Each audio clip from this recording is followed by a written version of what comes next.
Go right here on this video here. Look, you see this part? It says 500 pounds of explosives stolen.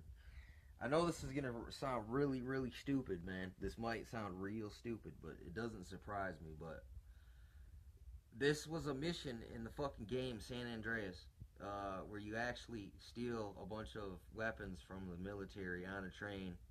It's like right in California, like basically you're right out in the hood. Basically, it's a bunch of dudes from the hood. They would basically steal some shit off the train from and it's in California, and it's funny that this is happening. Uh, it's like that damn game, man. The more that you that time goes on, the more things keep popping up, like reoccurring. Like I think I heard like the drought has ended, and like I think I heard that now all of a sudden they're getting too much water down there, and it's like it's a good time for them to pull the false flag of the breaking of the Hoover Dam, man. That was predictively programmed in the game as well, dude. And it's also broadcasted in a way in that it was put in I think Beavis and Butthead Do America. You know what I'm saying? Or it was in there anyway.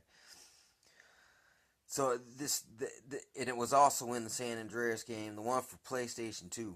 Or yeah, that's what it was, PlayStation 2. So I mean, it was way back, but look, there's a lot of predictive programming. Like zombie tech was in it.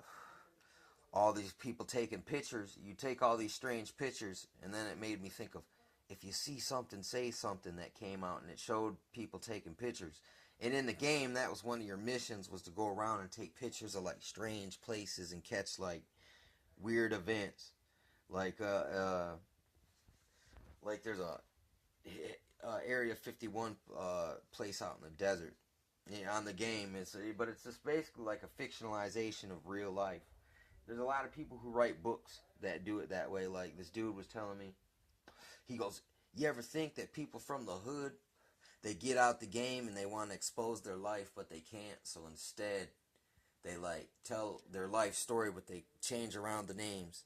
Like in a way, they do that in movies and video games. Like basically, that dude was telling me some real shit, and I guess that's basically how people like write in novel form. It's like just basically a fictionalization. And there's a lot of times where they can slip in their retellings too, and that's just more like repetition, brainwashing, reinforcement. When you see it happen, it's like you'll be used to it in a way, and it won't. You know what I'm saying? There's like two ways that it can have an effect on you. There's one, it can get imprinted in your mind, and you won't know it. But there's different things it can do. Like desensitization. That works in that way too. That's also through repetition and brainwashing.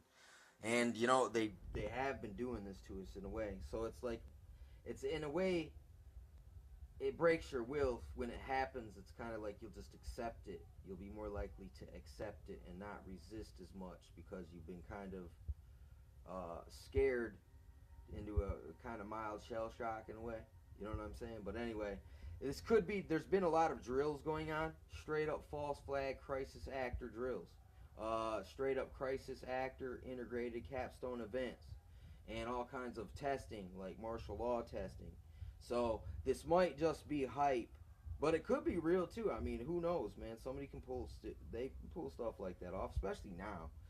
It's like, it's because no one really does stuff like that anymore. It's just really only it's just law enforcement. They always play war games with themselves where there's one team that pretends to be the bad guys and they act as if it's real, but it's not really. It's just a game. It's just a war game. It's just a op. The military does it all the time. They send their guys to different bases and then they have them go sit on like they make them patrol and sit on posts, and it's like, and they have secret guys running around judging everyone's performances.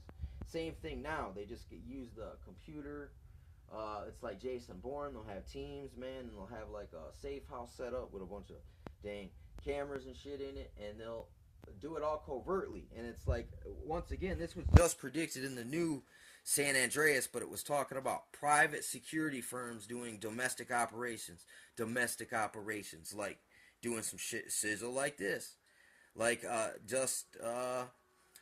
it's playing both sides, man. It's like, and you got to remember, the Merovingians always fund both sides of the war, and they're always got operatives on each side, and then what it is they smash the people in between two opinions, basically, man. It's crazy, but they do it over and over again. It's just like, once you see it, they did it to everyone. You can see it with the Civil War. You can see it with the Indian Wars. You can see it in the French Revolution. And there's many more examples where the China with the Russia, Germany, all this stuff. I mean, so if you want to see who's more responsible, who hasn't it been done to, you know what I'm saying? There's the culprits.